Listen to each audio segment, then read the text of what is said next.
Between 1960 and 1980, a Spanish artist signed somewhere between 40,000 and 350,000 blank sheets of paper. Picture the scene. Two assistants standing on either side of the most famous surrealist painter in the world. One slides a blank sheet under his hand. The other pulls away the signed paper. Slide, sign, pull. Slide, sign, pull. One signature every 2 seconds, hour after hour, creating an assembly line of authentication without art. Each signature worth $40 on its own, regardless of what would eventually be printed on the paper. Sometimes nothing was ever printed. Sometimes the sheets just circulated as commodities, traded like currency, until someone decided what image might maximize profit. This wasn't desperation. This wasn't an artist fallen on hard times, scrambling for rent money. This was Salvador Dali, at the absolute height of his international fame, deliberately opening a door he knew would flood the market with forgeries. He signed blank sheets to pay restaurant bills, choosing to scrawl his famous signature on the back of checks in elaborate patterns that made them impossible to cash without destroying his artwork. He threw parties where guests dressed in costumes inspired by his paintings, where food was arranged in surreal compositions, where the line between art and life dissolved completely. And through it all, he cultivated an image of whimsical madness that made the world forgive behavior that would have destroyed any other artist's career. But the blank papers were just one chapter in a much darker story. The man who gave us melting clocks and elephants with spider legs also admitted in his autobiography to pushing a childhood friend off a bridge just to see what would happen. He bit an injured bat covered in ants at a dinner party, consuming the creature while guests watched in horror. He painted swastikas and spoke openly about his erotic fantasies involving Adolf Hitler, claiming he was simply exploring his subconscious. He praised Francisco Franco, the Spanish dictator responsible for hundreds of thousands of deaths, calling him the greatest hero of Spain. And in his final years, when his wife of 50 years took a lover in her 80s, Dali beat her so badly with his walking cane that he broke 2 of her ribs. George Orwell, writing in 1944, called Dali a disgusting human being with exceptional gifts. That tension between genius and monstrosity, between technical mastery and moral bankruptcy, defines everything about Salvador Dali. His melting clocks became visual shorthand for surrealism itself, recognized even by people who've never set foot in a museum. His upturned mustache inspired the masks in Money Heist, making his face iconic to generations born decades after his death. But beneath that carefully crafted image of eccentric genius lived something far more sinister. A narcissist who monetized his own moral failures. A violent man who turned cruelty into performance art.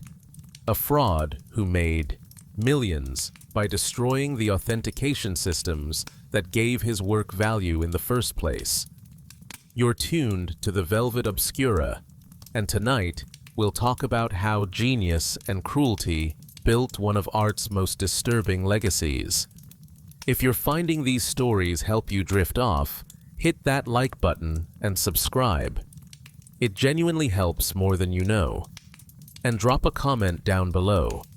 Where are you listening from tonight? What time is it where you are?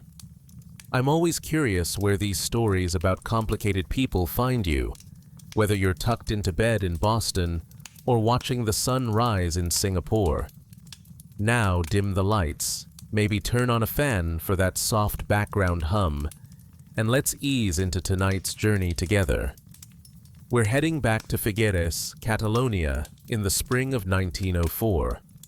A child is about to be born into a family still deep in mourning. They've lost a son, a little boy named Salvador, who died at just 2.5 years old from gastroenteritis. The grief hasn't faded. If anything, it's intensified.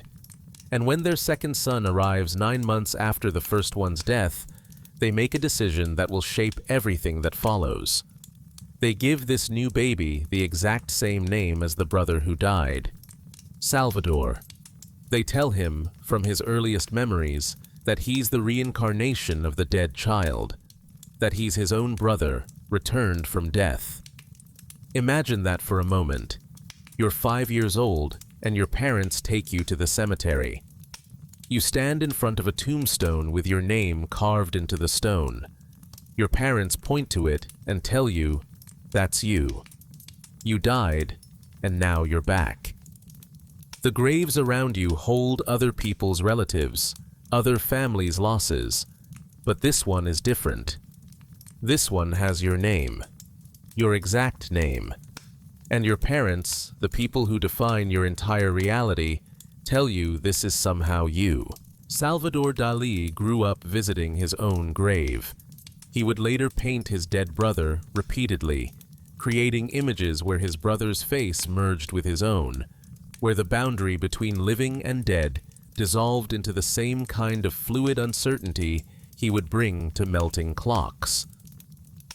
In his autobiography, written when he was in his 30s, he described his relationship with his dead brother.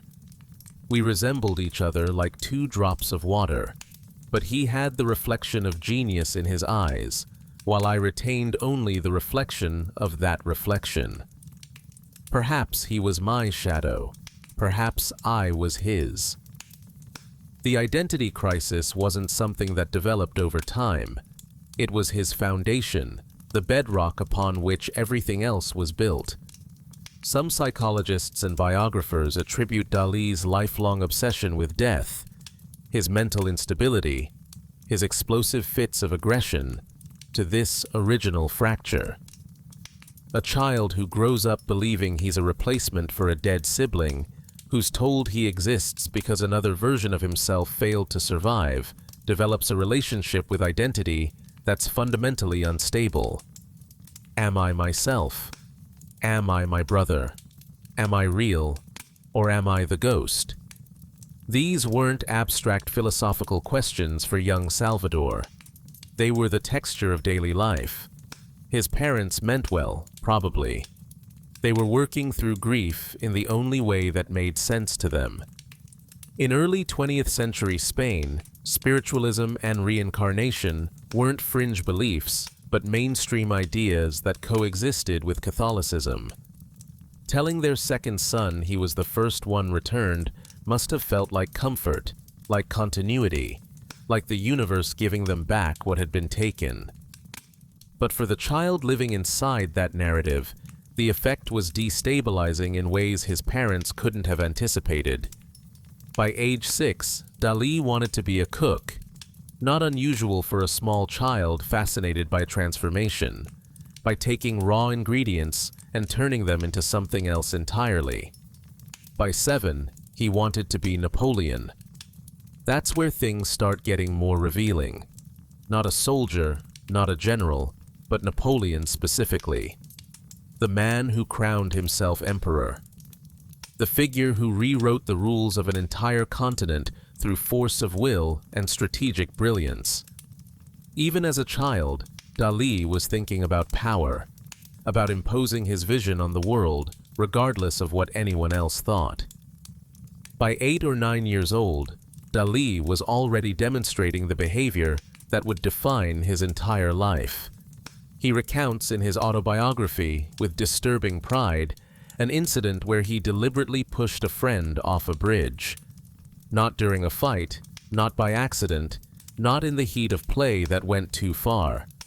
He pushed the boy deliberately because he wanted to see what would happen. He wanted to test the boundary between thought and action, between impulse and consequence. He wanted to know if he could do it, and what it would feel like. The friend survived, but the pattern was established. Dali had discovered that acting on cruel impulses produced a particular sensation, a rush of power and confirmation that he could affect the physical world through violence. And more importantly, he discovered he could talk about these incidents later, frame them as artistic exploration or psychological experiment, and people would find him fascinating rather than frightening. Another story from his childhood involved an injured bat. During a dinner party at his family's home, young Dali found a bat that was covered in ants, the insects slowly consuming the wounded creature. Rather than leave it alone or try to help, Dali bit into the bat himself, eating the remaining flesh while the ants were still attached. He later framed this as an exploration of death and consumption, a merging of self and other. But the dinner guests who witnessed it were simply horrified. These weren't the normal boundary-testing behaviors of childhood. These were calculated acts designed to provoke reactions, to establish dominance through shock, to demonstrate that Salvador Dali operated by different rules than everyone else. And the scary thing? It worked. People remembered these stories. They repeated them. They made young Salvador seem dangerous and interesting rather than disturbed and cruel. As he moved into his teenage years, Dali's artistic talent became undeniable. He could draw and paint with technical precision that exceeded many adult artists. His parents, despite their eccentricities, recognized this gift and encouraged it. They enrolled him in drawing school, provided materials, created space for him to work. By the time he was ready for serious art education, there was no question about his path. Salvador Dali would be a painter. In 1922, at age 18, Dali enrolled at the Real Academia de Bellas Artes de San Fernando in Madrid, Spain's most prestigious art school. He arrived with his technical skills already advanced, his ego fully developed, and his persona carefully cultivated. He dressed in jackets with velvet collars, grew his hair long, and cultivated an appearance that set him apart from his more conventional classmates. He wasn't just there to learn. He was there to be noticed. And noticed he was. His fellow students included Luis Buñuel, who would become one of cinema's great surrealist directors, and Federico Garcia Lorca, who would become one of Spain's most celebrated poets before being executed by fascist forces during the Spanish Civil War. These three formed a tight creative circle, pushing each other toward increasingly radical ideas about art, sexuality, politics, and consciousness. Dali absorbed everything. He experimented with cubism, with futurism, with the kind of technical realism that required absolute mastery of traditional painting methods. His teachers recognized his gifts, but found him impossibly arrogant. He dismissed their critiques, arguing that he already understood what they were trying to teach him. He was probably right, but being right doesn't make you easy to work with.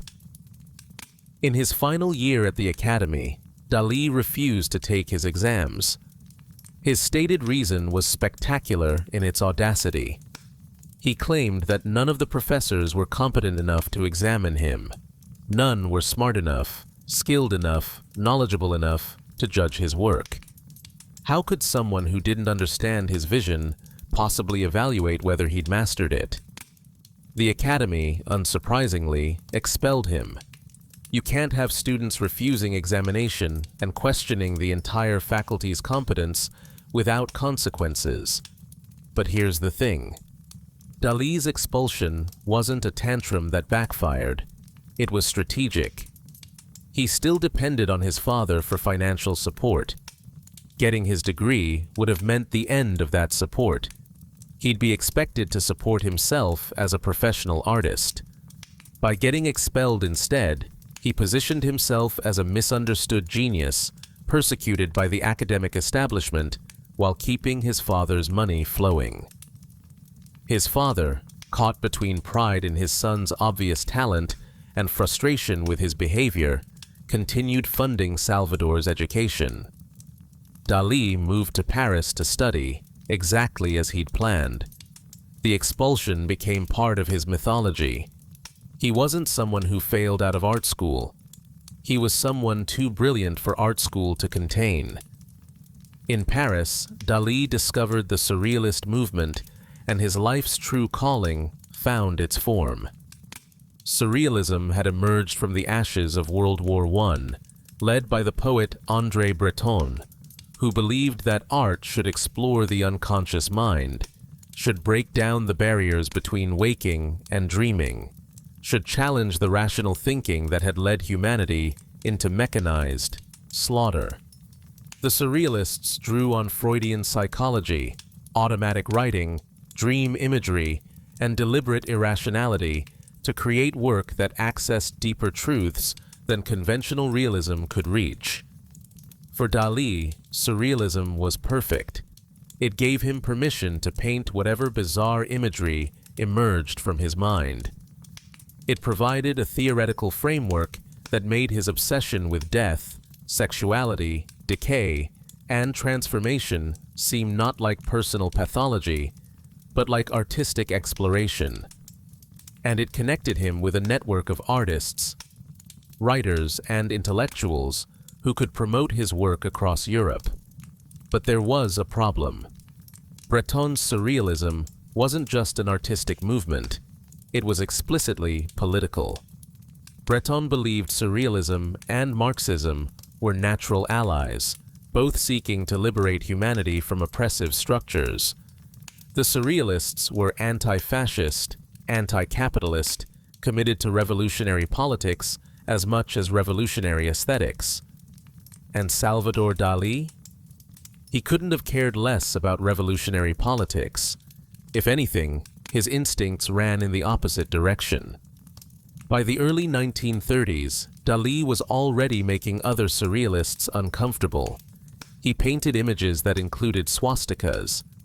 He talked openly, repeatedly, about finding Adolf Hitler sexually attractive, describing elaborate fantasies involving the Nazi leader.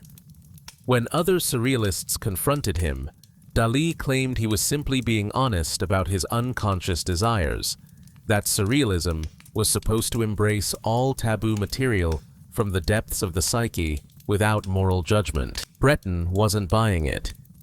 In 1934, he held a tribunal to formally expel Dali from the surrealist movement. The charges included glorification of Hitler and fascism, but also a broader accusation that Dali had become more interested in commercial success and self-promotion than in the movement's collective ideals. Dali's response to his expulsion has become famous. "I myself am surrealism." He didn't need their movement. He had become bigger than their movement. And, in a sense, he was right. Today, when most people think of surrealism, they think of Dali's melting clocks before they think of anything Breton wrote or any collective surrealist manifestos. But we're getting ahead of ourselves. Before Dali could become the global phenomenon, before the melting clocks and the commercial empire, something else had to happen. He had to meet Gala. The summer of 1929 was one of those moments where multiple lives pivot simultaneously, where the trajectory of art history shifts because of who happened to be in the same place at the same time. Paul Eluard, the French surrealist poet, decided to visit the young Spanish painter everyone was talking about. Eluard brought his Russian wife, Elena Ivanovna Diakonova, known to everyone as Gala. They traveled to Cadaqués, the coastal village where Dali was living and working. The surrealists were worried about Dali. He'd been having uncontrollable laughing fits, bursting into hysterical laughter at inappropriate moments, unable to stop himself. Some thought he was having a nervous breakdown. Others wondered if he was losing his mind entirely, sliding into some form of psychosis that would end his artistic career before it fully began. They hoped that bringing visitors, especially a sophisticated woman like Gala, might calm him down, help him regain his equilibrium. Gala was 35 years old. Dali was 25. She was married with a daughter. She was already famous in surrealist circles, not just as Elward's wife, but as a muse and lover to multiple artists. She'd recently ended an affair with Max Ernst, the German surrealist painter, who had painted her repeatedly in works that captured both her beauty and her intensity. Gala had a reputation. She was known for her sharp intelligence, her sexual appetite, her ability to recognize artistic genius when she encountered it, and her willingness to pursue what she wanted regardless of conventional morality. When Gala looked at the nervous young Spanish painter with his strange laughing fits, she saw something others missed. She saw not mental illness, but profound social awkwardness covering enormous talent. She saw potential, both artistic and financial. And maybe, beneath the calculation, she felt something else. Attraction. Connection.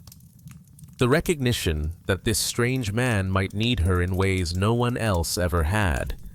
When Dali looked at Gala, he saw his salvation. He later wrote that she was destined to be his gradiva, a reference to a novel where a woman brings psychological healing to a troubled man, his victory, his wife, his everything. The name came from a book that Sigmund Freud had analyzed, about a man obsessed with a Roman relief of a woman walking. Dali was positioning Gala as the person who would move him forward, who would heal the fractures of his damaged childhood, who would make him whole. The attraction was immediate and overwhelming, at least on Dali's side. He later claimed he was a virgin when they met, terrified of female anatomy, struggling with sexual impotence. Whether this was literally true or another calculated element of his self-mythology is unclear. What's certain is that Dali presented himself as sexually inexperienced and psychologically vulnerable, while Gala was sexually confident and emotionally controlled. The power dynamic was clear from the beginning. Within 4 months, Gala left her husband and daughter for this unstable Spanish painter who might or might not become successful. It was an enormous gamble. She was giving up security, respectability, and her daughter's daily presence for a relationship with no guarantee of success. But Gala was always willing to bet on genius, and she'd decided Dali was genius. What Gala brought to the relationship was more than emotional support or sexual confidence. She brought business acumen. She understood how to navigate the art world, how to negotiate prices, how to cultivate collectors, how to manage publicity. She became Dali's agent, his manager, his business partner in every sense. Without her, Dali would have been a talented regional artist, known in Spain and perhaps in some Paris circles. With her, he became a global phenomenon. The marriage was formalized in 1934, though they wouldn't have a religious ceremony until 1958, when Dali returned to Catholicism. But the legal marriage was almost beside the point. They were bound together by something more powerful than paperwork, mutual dependence and shared ambition. From the beginning, their marriage operated by unusual rules. Gala continued having affairs throughout their life together, with Dali's full knowledge and apparent approval. Some historians argue that Dali practiced candalism, deriving sexual pleasure from his wife's affairs with other men. Others suggest he was simply too dependent on her business skills to risk losing her by demanding sexual exclusivity. Still others think Dali's claimed impotence was real, and the open marriage was the only way to keep Gala in the relationship. Whatever the truth, the arrangement functioned for decades. Gala managed Dali's career with ruthless efficiency. She organized exhibitions, negotiated sales, handled all the practical matters that would have overwhelmed Dali's fragile psychological state. She was simultaneously his mother figure, his business manager, and his muse. Dali began signing some paintings, Gala Salvador Dali, publicly acknowledging their collaborative partnership in a way few male artists of that era did. But success in the surrealist movement wasn't enough for Dali. He wanted something bigger. He wanted to be famous not just in art circles, but in mainstream culture. He wanted wealth, recognition, commercial success. And in 1931, he painted the work that would give him everything he wanted.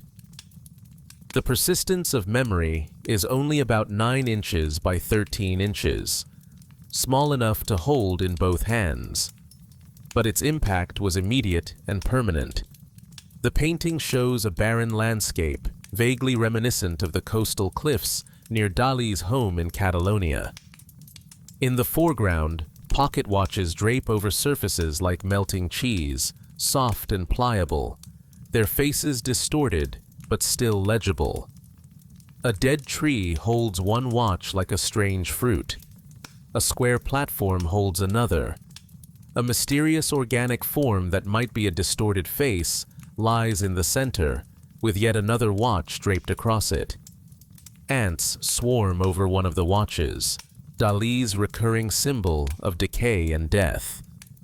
The painting captures something profound about modern experience. Time, which we measure so precisely with our clocks and schedules, is actually subjective, fluid, unreliable. Memory doesn't preserve moments accurately, but distorts them, stretches some, and compresses others, melts them into shapes that bear only passing resemblance to what actually happened.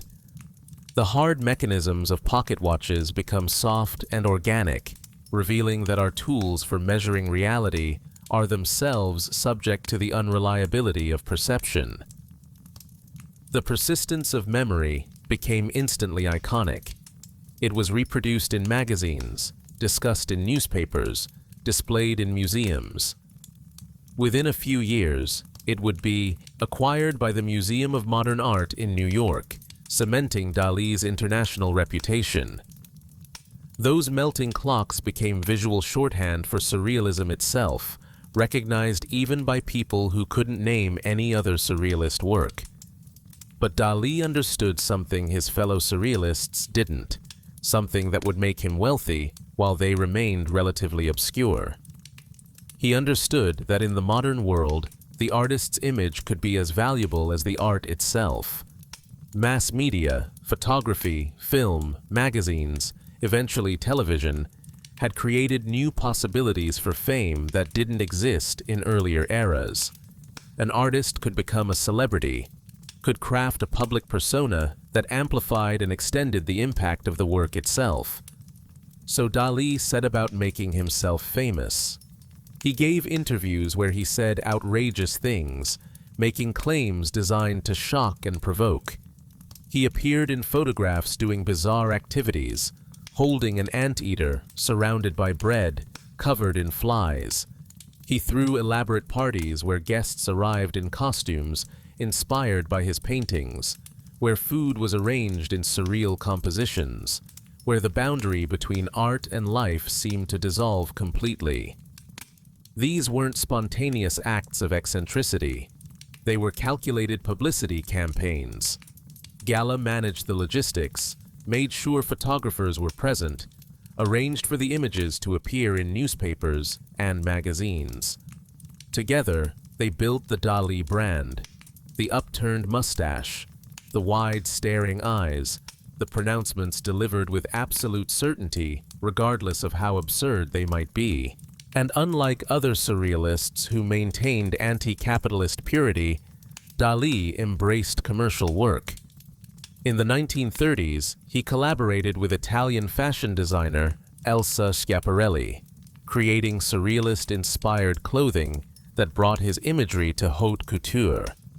He designed the famous lip-shaped sofa that Mae West supposedly inspired, though the attribution is complicated and probably partly invented. He worked on advertising campaigns, magazine covers, jewelry designs, ballet sets. Each collaboration expanded his fame beyond the art world and filled his bank accounts. In 1945, Dali got perhaps his biggest mainstream exposure when Alfred Hitchcock hired him to design the dream sequence for the film Spellbound. The collaboration brought surrealist imagery to Hollywood and mainstream American audiences. Dali's contribution, the eyes, the scissors, the distorted perspectives, the impossible architecture, became part of how cinema depicted the unconscious mind for decades afterward. The line between high art and popular entertainment was dissolving, and Dali was leading the dissolution while profiting from it. By the late 1940s, Salvador Dali was one of the most famous artists alive. His face was as recognizable as his paintings. His net worth was substantial and growing. He and Gala lived between Spain, Paris, and New York, moving through social circles that included aristocrats, movie stars, and business tycoons. From the outside, it looked like complete success. The orphan replacement child from Figueres had conquered the art world and become an international celebrity. But there was another side to this success story, one that Dali's admirers and the art market preferred not to examine too closely. The fascist sympathies were becoming harder to ignore. Spain erupted into civil war in July 1936. The conflict was brutal, complex, and heavy with ideological meaning. On one side stood the democratically elected Republican government, a coalition of socialists, communists, anarchists, and regional nationalists. On the other side stood the nationalist forces, led by General Francisco Franco, supported by Fascist Italy and Nazi Germany, backed by the Catholic Church and conservative landowners. The war became a proxy conflict for the larger ideological battles consuming Europe. International volunteers flooded into Spain to fight for the Republic, seeing it as a crucial stand against fascism. The Abraham Lincoln Brigade brought American volunteers. British writers like George Orwell fought in the trenches and wrote dispatches from the front. Intellectuals worldwide saw the Spanish Civil War as the defining moral question of their generation. Artists took sides immediately and publicly. Pablo Picasso, the other great Spanish painter of the era, supported the Republic passionately.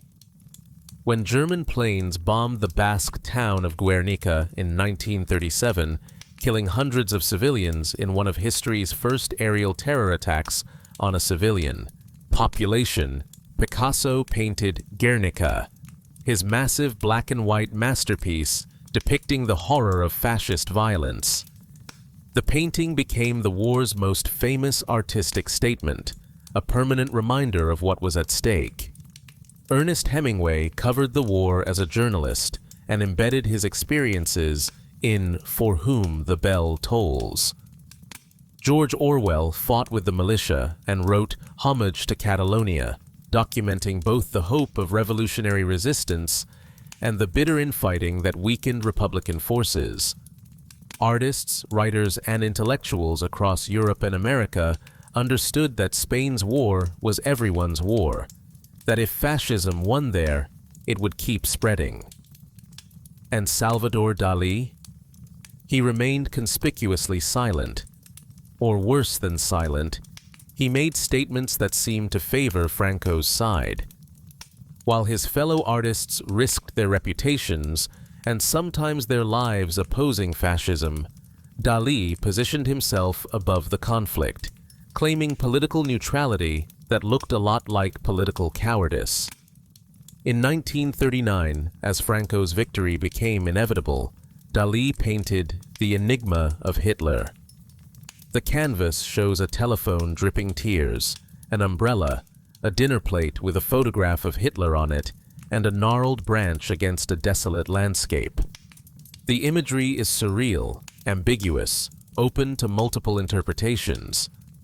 But the choice to paint Hitler at all, to include the Nazi leader's face in a work of art at that particular moment in history, was profoundly disturbing to Dali's anti-fascist colleagues. When confronted, Dali offered his standard defense. He was exploring his nightmares, his subconscious fears, his psychological relationship with power and violence. Surrealism, he argued, meant delving into all taboo material without moral judgment. If Hitler appeared in his dreams, then painting Hitler was simply being honest about his unconscious. To censor that would be to betray surrealism's core principles. It was a clever argument, and it might have been convincing if it were an isolated incident. But it wasn't. Throughout the late 1930s and early 1940s, Dali made statements that revealed his political instincts leaned toward authoritarianism, hierarchy, and traditional power structures rather than toward the democratic socialism most surrealists embraced. After Franco's victory in 1939, Dali didn't quietly accept the new regime. He praised it. He called Francisco Franco the greatest hero of Spain. He painted a portrait of Franco's granddaughter on horseback, a commission that implied endorsement. When pressed on Franco's concentration camps, his mass executions of political prisoners, his brutal suppression of Catalan language and culture, Dali's own heritage, the painter dismissed these concerns as political noise, as temporary measures necessary for stability. In 1958, Dali and Gala met with Franco personally at the dictator's summer residence. The meeting was documented in photographs that show Dali looking pleased and honored to be in Franco's presence. For many who had admired Dali's art while excusing his earlier political statements, this meeting was impossible to rationalize. It wasn't youthful provocation or surrealist exploration. It was an established artist giving legitimacy to a fascist dictator. The art world faced an uncomfortable question. What do you do with a genuinely talented artist whose politics are reprehensible? The answer, for most museums and collectors, was to separate the art from the politics. Dali's paintings continued to increase in value. His exhibitions still drew crowds. The fascist sympathies were acknowledged, discussed in hushed tones, but rarely allowed to interfere with business. George Orwell, writing in 1944, was one of the few major intellectuals willing to confront the question directly. His essay, Benefit of Clergy: Some Notes on Salvador Dali, remains one of the most scathing critiques ever written about a living artist. Orwell acknowledged Dali's exceptional gifts as a painter. He recognized the technical mastery, the imaginative power, the genuine artistic achievement, but he refused to separate that achievement from Dali's character.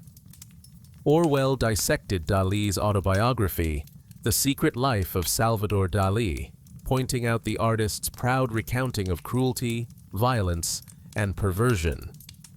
He focused particularly on Dali's descriptions of abusing women, of pushing his friend off the bridge, of his narcissistic self-worship. Orwell wrote, "One ought to be able to hold in one's head simultaneously the two facts that Dali is a good draftsman and a disgusting human being. The one does not invalidate or, in a sense, affect the other." But then Orwell went further. He asked whether society has an obligation to support artists whose behavior is monstrous. Should we celebrate their work, buy their paintings, make them wealthy and famous? Or does doing so create a moral hazard, suggesting that artistic talent excuses all other sins? Orwell didn't offer easy answers, but he refused to let readers ignore the questions. The essay made Dali furious, though he couldn't refute any of Orwell's factual claims. Everything Orwell cited came directly from Dali's own autobiography. The painter had been proud of these stories when he wrote them. He'd expected readers to be fascinated, to see his boundary-breaking behavior as evidence of his surrealist credentials. Instead, Orwell had held up a mirror and shown Dali exactly what he was describing. Not a liberated genius, but a narcissistic bully who hurt people and expected applause. The controversy barely affected Dali's commercial success. If anything, the attention increased his fame. People who'd never heard of him read Orwell's essay and became curious about this controversial painter. Galleries that might have avoided him decided the publicity outweighed the risk. And the art market, which cares primarily about value and marketability, decided that Dali's politics were irrelevant to whether his paintings were good investments. During World War II, Dali and Gala fled to the United States, sitting out the conflict in safety while Europe burned. They lived in New York and California, moving through Hollywood social circles, befriending celebrities, continuing to build the Dali brand. While other exiled European intellectuals struggled with poverty and trauma, the Dalis lived comfortably, producing work and making money. In 1948, they returned to Franco's Spain. Dali established his primary residence in Port Ligat, building the house that would become famous in photographs, a white structure growing organically over the years, incorporating found objects and surrealist touches, becoming a physical manifestation of Dali's aesthetic. He lived under Franco's dictatorship without apparent moral conflict, benefiting from the stability of authoritarian rule, while thousands of political prisoners remained in Franco's camps. The Spanish transition to democracy wouldn't come until after Franco's death in 1975. For decades, Dali lived in a country where speaking Catalan in public could get you arrested, where political dissent meant imprisonment or death, where Franco's face appeared on every coin and stamp. And Salvador Dali, the internationally famous Catalan artist, never used his platform to criticize the regime. He attended state functions. He accepted honors from Franco's government. He became, whether he intended to or not, a propaganda asset for Spanish fascism. But we haven't yet gotten to the biggest scandal, the one that would make Dali the most forged artist in history. We need to talk about the blank papers. By the 1960s, Dali was producing limited edition prints alongside his paintings. This was normal practice for famous artists: create an original image, produce a limited number of prints from that image, sign each print to authenticate it. Limited editions increased access to the work while maintaining value through scarcity. Collectors who couldn't afford a Dali original could own a Dali print, signed by the artist himself. The signing was supposed to happen after the printing process. The publisher would create the prints, then send them to Dali, who would examine each one, verify it met his standards, and sign it. But Dali traveled constantly between Spain, Paris, and New York. Getting the prints to him, waiting for him to sign them, and getting them back to the publisher created delays. Sometimes exhibitions were scheduled before all the signing was complete. The logistics became complicated, so someone, and sources differ on who first suggested it, though Dali's secretary John Peter Moore is usually blamed, came up with a solution. What if Dali pre-signed blank sheets of paper? Then the publisher could print on already signed sheets whenever they wanted, without waiting for Dali's signature. It would solve the logistics problem completely. Dali agreed. And he quickly realized something interesting. Signed blank sheets had value on their own. Before anything was printed on them, they were worth money. A piece of paper bearing Salvador Dali's signature, even if it was otherwise blank, could be sold for about $40. That's roughly $350 in today's money for a signature on blank paper. John Peter Moore set up the assembly line. 2 assistants stood on either side of Dali. One would slide a blank sheet of paper under his hand. Dali would sign without looking, without stopping. The other assistant would pull away the signed sheet and stack it. They could do 1,000 signatures per hour at peak efficiency. That's $72,000 per hour just for signing blank paper. Dali used these pre-signed sheets for all kinds of purposes. He paid restaurant bills by signing elaborate checks with intricate designs on the back, knowing restaurants would rather frame them than cash them. He settled hotel bills, bar tabs, and various other debts with signed papers. Why carry cash when your signature was currency? But the signed sheets also entered the art market. Publishers bought them legally from Dali, intending to use them for authorized print editions. And many did use them that way, legitimately. But once signed paper existed as a commodity separate from any specific artwork, the possibility for fraud became enormous. In 1974, French customs police stopped a truck crossing from Spain into Andorra. Inside the truck, 40,000 sheets of paper, all blank except for Salvador Dali's signature. 40,000. The international press exploded. How many signed sheets were circulating? Who owned them? What was being printed on them? Were these signatures even authentic? Or had Dali's signature been forged onto blank sheets to create the appearance of pre-signed paper? Dali himself gave conflicting statements. Sometimes he claimed the signed sheets were carefully tracked and controlled. Other times he seemed to delight in the chaos, suggesting that the confusion about authenticity was itself a kind of artistic statement. The signature as commodity, the reproduction as original, the fake as real, weren't these questions the perfect surrealist exploration of value and meaning? John Peter Moore, after he stopped working for Dali in 1975, made an explosive claim. He stated that Dali had signed 350,000 blank sheets of paper during their time working together. 350,000. The number seemed impossible, but Moore provided details. He described the sessions, the assembly line process, the various buyers and contracts. If even remotely accurate, Moore's claim meant the market was flooded with signed Dali paper, ready to have anything printed on it. Art authentication became a nightmare. When a limited edition Dali print appeared on the market, how could anyone verify it was authentic?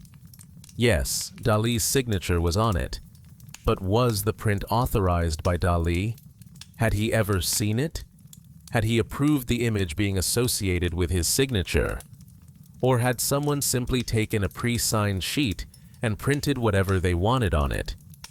The situation worsened in 1976 and 1977 when Dali signed 17,500 blank sheets for a tarot card series. The contract was legitimate. A publisher wanted to produce Dali-designed tarot cards and needed his signature on the prints. But the cards were never completed. The signed sheets disappeared into the market.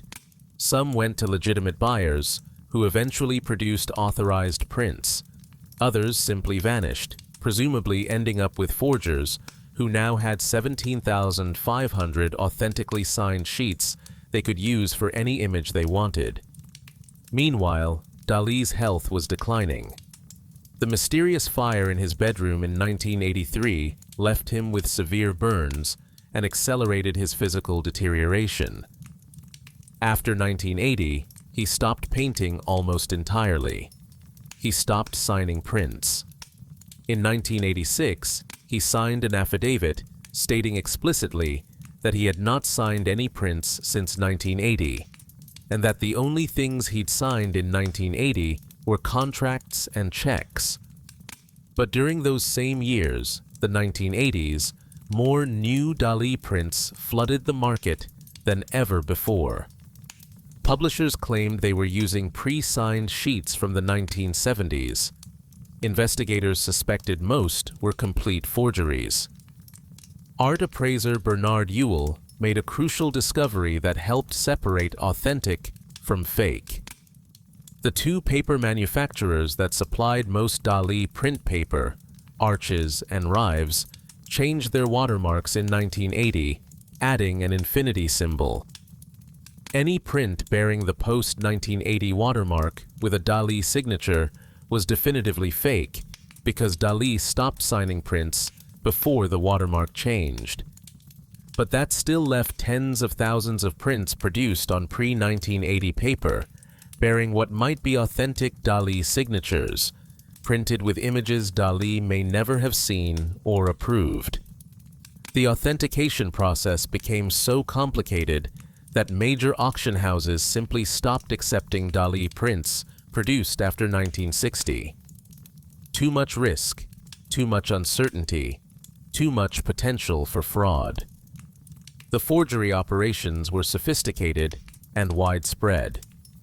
Leon Amiel, a New Jersey art book publisher, bought 13,000 pre-signed sheets directly from Dali for $520,000. That transaction was legal and documented. What Amiel did with those sheets afterward became the subject of federal investigations that continued for years. The Amiel family operation, eventually involving Leon's wife, 2 daughters, and a granddaughter who became skilled at forging Dali's signature, produced an estimated 50,000 fake Dali prints. They didn't just use pre-signed sheets, they also forged the signature entirely on unauthorized prints. The granddaughter, a Boston College student, practiced until she could reproduce Dali's signature variations convincingly enough to fool casual buyers. But the biggest fraud operation was Center Art Galleries, a chain with locations across the United States, particularly in Hawaii. Owner William Met claimed his galleries were the largest art sellers in America during the 1980s, moving tens of millions of dollars in art annually. A huge portion of that was Dali prints. Center Art Galleries used every trick available.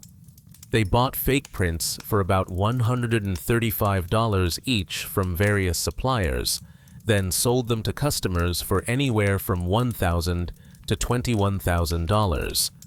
They provided confidential appraisal certificates of authenticity with each purchase. These certificates were designed to look official and authoritative, giving buyers confidence they'd purchased genuine Dali prints. Even more insidiously, Center Art periodically sent updated appraisals to customers, showing that their investment had increased in value. A print purchased for $5,000 would be reappraised at $8,000 a year later, then $12,000 the year after that. Customers thought they were watching their assets grow. In reality, they owned worthless forgeries, whose only value came from their own belief in the certificates. The victims weren't wealthy art collectors with expertise in authentication. They were middle-class Americans, teachers, nurses, doctors, lawyers, people who saved money and wanted to invest in something tangible and beautiful. They trusted mainstream galleries with professional-looking locations in shopping malls. They believed the certificates. They thought they were buying pieces of art history. When federal investigators finally raided Center Art Galleries in 1987, they seized approximately 75,000 prints, including about 50,000 attributed to Dali. William Met and his art curator, Marvin Wiseman, were convicted on dozens of counts of wire and mail fraud. The prosecution proved they had knowingly sold fake Dali prints worth nothing, as authentic investments worth thousands. Between 1977 and 1989, Center Art had sold approximately $113 million in fraudulent art. But many victims refused to cooperate with investigators. They were embarrassed. Admitting they'd been fooled felt humiliating, like confessing to stupidity. Some still insisted their prints must be authentic, that the government was wrong, that their certificates proved legitimacy. The psychological difficulty of accepting that a major purchase was worthless kept many victims silent. The scale of the fraud was unprecedented in art history. Conservative estimates suggest at least 200,000 fake Dali prints entered the market between 1960 and 1990. Some investigators believe the number could be as high as 500,000. For comparison, Dali's legitimate print output during his entire career was probably fewer than 5,000 prints across all editions. Today, Salvador Dali is considered the most forged artist in history. Authentication requires expert analysis, comparison with comprehensive catalogs that document authorized works, paper examination, including watermark verification, and signature analysis, comparing the mark on the print to known authentic examples. Even with all that, uncertainty often remains. And the bitter irony? Dali created this situation deliberately. By signing blank sheets, by monetizing his signature independent of any artwork, by treating authentication as a game rather than a responsibility, he personally sabotaged the market for his own work. Collectors became suspicious of all Dali prints. Prices fell. Legitimate editions became difficult to sell because buyers couldn't trust they were buying authentic works. Some defenders argue Dali was making a surrealist point about authenticity, value, and commodification. If the signature is what makes art valuable, what happens when you separate signature from art? If reproductions can be authentic because they bear the artist's mark, what does authenticity even mean? These are interesting philosophical questions. But for the thousands of people who spent their savings on worthless forgeries, the philosophy offered little comfort. Others suggest Dali simply didn't care. By the 1960s, he was already wealthy. The money from signing blank sheets was just bonus cash, spending money for hotels and restaurants. He didn't think about the long-term consequences because he didn't have to. He'd be dead eventually, and authentication would be someone else's problem. The truth, as usual with Dali, probably involves calculation, narcissism, and genuine philosophical interest in the questions the scandal raised, all mixed together in proportions impossible to untangle. He was making a point about art and commerce, and making money from making that point, and not caring who got hurt in the process. But as the 1970s progressed into the 1980s, Dali faced a different crisis, one that couldn't be resolved through clever arguments or philosophical deflection. His relationship with Gala was collapsing. They'd been together for 50 years. She'd managed his career, promoted his work, handled every practical detail of his life while he focused on painting and publicity. She'd tolerated his eccentricities, his moods, his psychological fragility. She'd accepted that he might be impotent or might prefer watching her with other men rather than engaging in conventional sexuality himself. She'd had multiple affairs over the decades with his knowledge and approval. But by the late 1970s, Gala was in her 80s. She was still having affairs, still pursuing younger men, still maintaining the sexual independence that had defined her throughout her life. And Dali, now in his 70s and watching his wife prefer the company of men decades younger, was struggling with jealousy and rage he'd managed to suppress for decades. In 1968, Dali had bought Gala a castle in Pubol, about 50 miles from their home in Port Ligat. The purchase came with an explicit agreement. The castle belonged to Gala, and Dali could only visit with her written permission. She used it as her private retreat, a place to entertain her lovers away from Dali's presence, away from the press, away from the art world that knew them as an inseparable couple. Gala's final great affair was with Jeff Fenholt, a singer and actor who had originated the title role in Jesus Christ Superstar on Broadway. Fenholt was in his 20s. Gala was in her 80s. The age difference was shocking, even by the standards of their unconventional marriage. Gala set up a recording studio for Fenholt in Pooble Castle. She bought him a house in New York worth over $1 million. She gave him Dali paintings to sell. When Dali discovered that last detail, when he saw his own paintings for sale at Christie's auction house and learned Gala had given them to her young lover, something broke. These weren't just paintings. They were his legacy, his immortality, his life's work transformed into objects. And Gala was handing them out like tips, like payments to keep a young man interested in her elderly body. Dali arrived at Pooble Castle unannounced.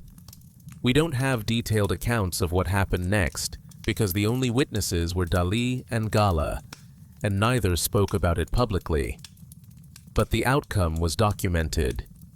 Dali beat his 80-year-old wife with his walking cane badly enough to break 2 of her ribs. The woman who had discovered him in Cadaqués when he was a nervous young painter. The woman who had left her husband and daughter to take a chance on his genius. The woman who had spent 50 years managing every aspect of his career while he focused on art and eccentricity. The woman who had turned him from a talented regional artist into a global icon. He beat her in a rage over paintings and money and jealousy and betrayal.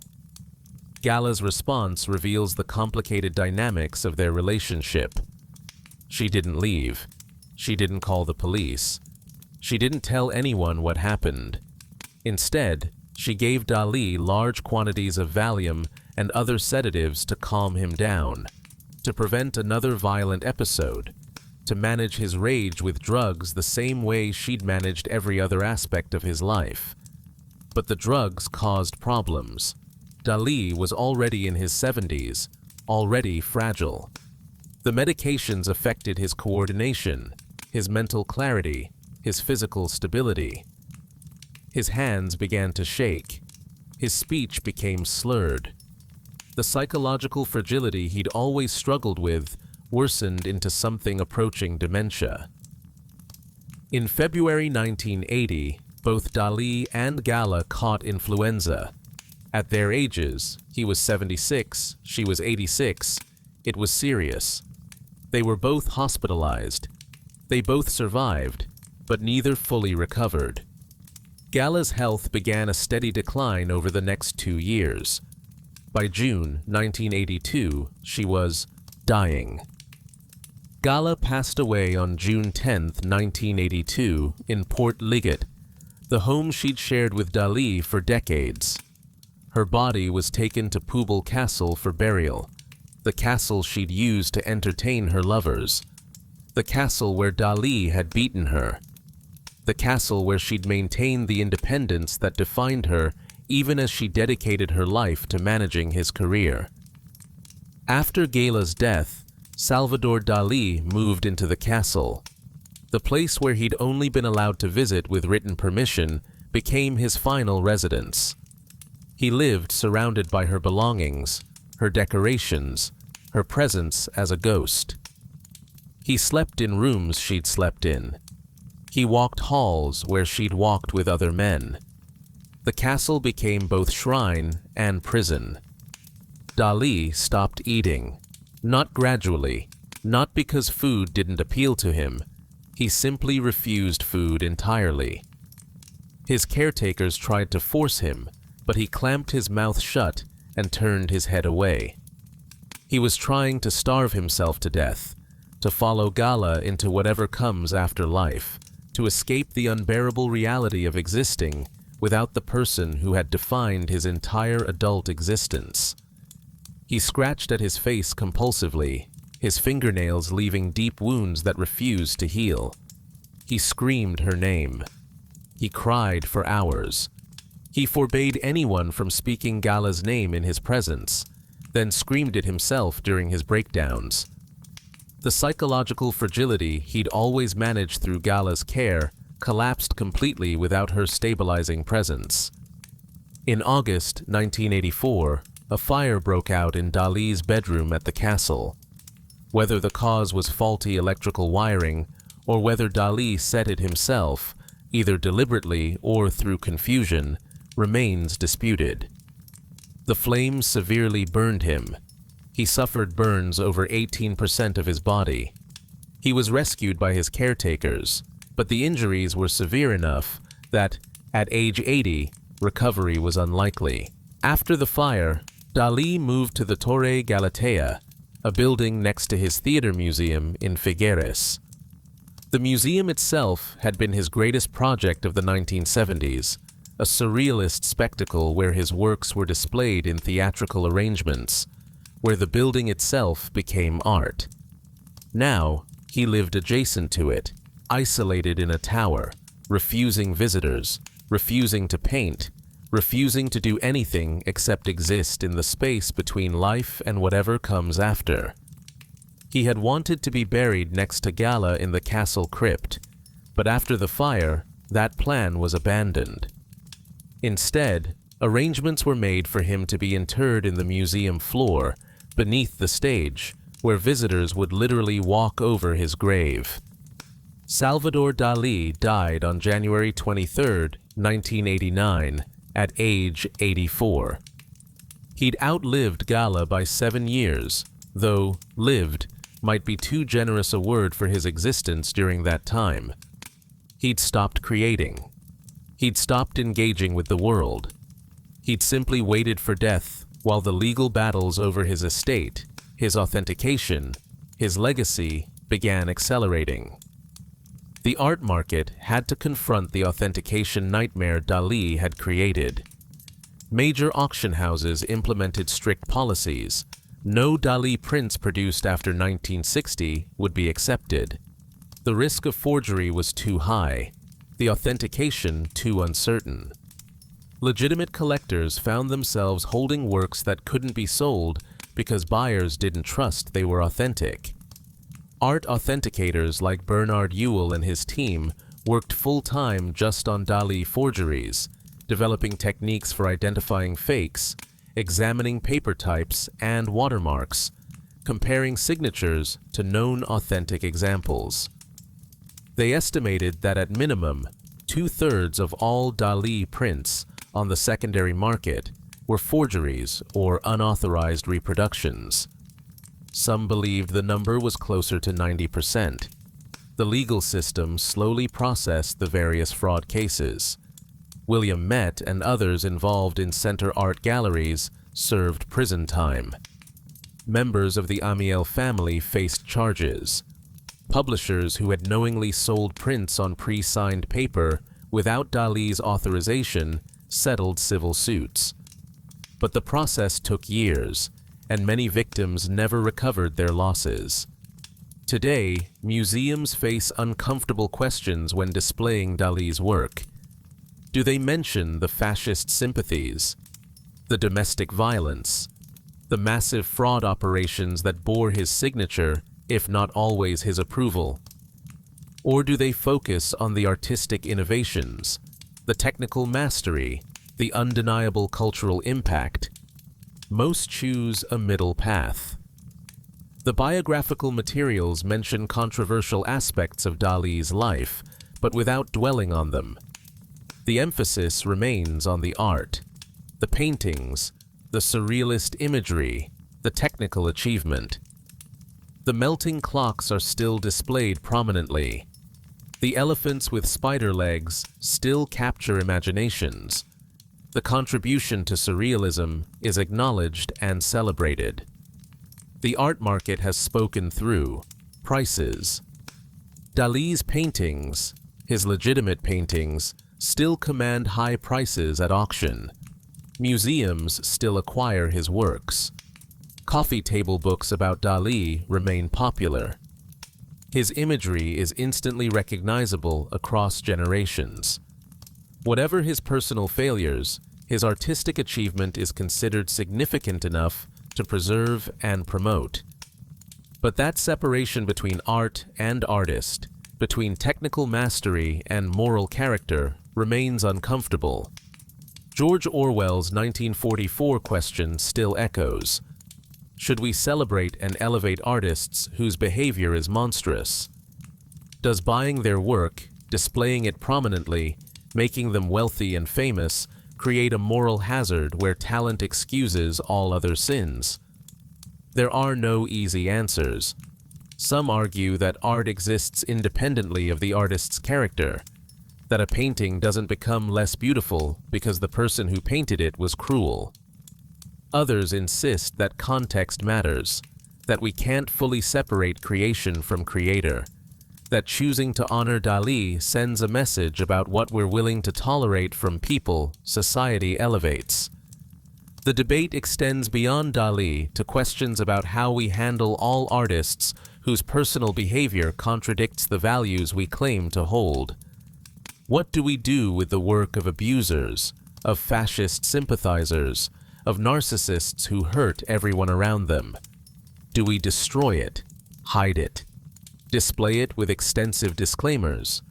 Or do we simply accept that humans are complicated, that artistic genius and moral failing can coexist in the same person, and make our choices accordingly? For Dali specifically, the additional complication of the forgeries means that much of what people think is his work might not be. The Dali hanging in someone's living room, purchased from a gallery in the 1980s, is more likely to be a forgery than an authentic print. The authentication infrastructure he deliberately sabotaged means we'll probably never know exactly which works are legitimate and which are frauds. There's a strange surrealism to that uncertainty, a way in which Dali's life became the subject of his own surrealist exploration. The boundary between authentic and fake, between real and reproduction, between genius and forgery, all the lines became blurry, all the categories uncertain. Wasn't that exactly what surrealism was supposed to do? Dissolve the hard boundaries of rationalism and reveal the fluid, uncertain nature of reality itself. But that's probably giving Dali too much credit, making philosophy out of what might have been simple greed and narcissistic disregard for consequences. Sometimes a fraud is just a fraud. Sometimes a man who beats his wife is just a man who beats his wife, regardless of what paintings he produced. Sometimes the uncomfortable truth is that genius and monstrosity can coexist, and neither cancels out the other. As you drift towards sleep tonight, those melting clocks might appear behind your closed eyelids. The soft watches draped over barren landscapes, time becoming fluid and unreliable, memory distorting reality into shapes that barely resemble what actually happened. It's a powerful image, one that captures something true about consciousness and perception. But now you'll know the hand that painted those clocks. You'll know about the dead brother whose grave the artist visited as a child, being told he was the replacement for a child who died. You'll know about the friend pushed off a bridge as an experiment in cruelty. You'll know about the blank sheets signed assembly line style, 350,000 pieces of paper that would become the largest art fraud in history. You'll know about the admiration for Hitler and the support for Franco's dictatorship while thousands died in concentration camps. You'll know about the elderly woman beaten with a cane by the man whose career she'd built. The melting clocks don't change. They're still beautiful, still technically masterful, still culturally significant. But they're painted by a complicated human being, not by some abstract genius floating above normal moral considerations. And maybe that's the real lesson. Genius doesn't excuse monstrosity. Talent doesn't cancel out cruelty.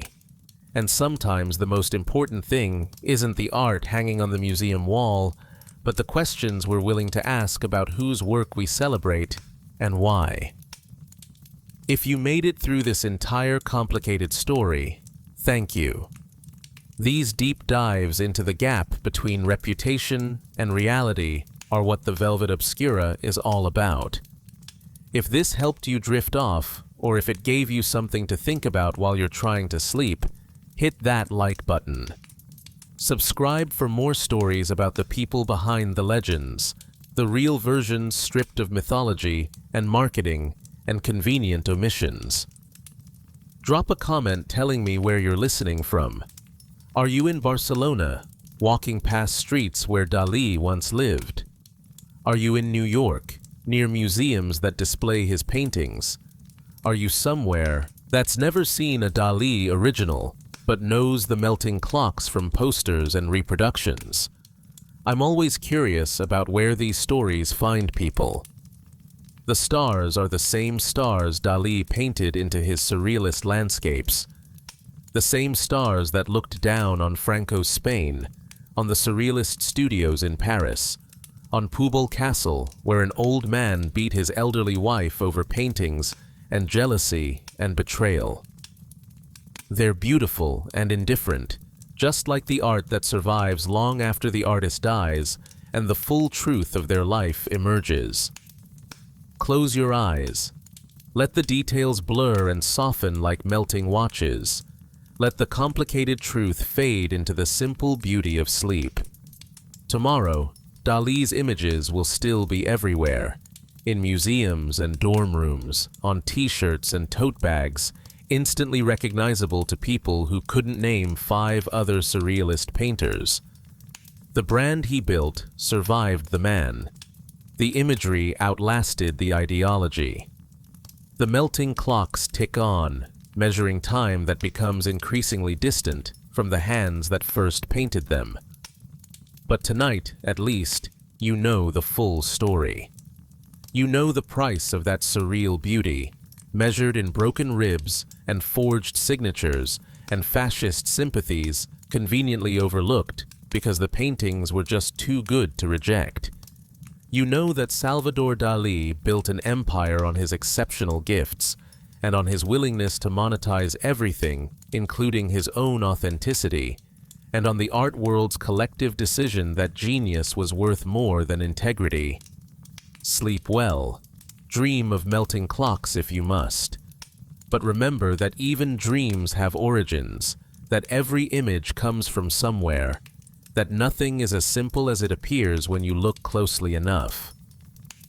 The Velvet Obscura will be here when you wake, ready with another story about the complicated humans behind history's icons, another reminder that the truth is always stranger and darker than the legends we tell. Good night.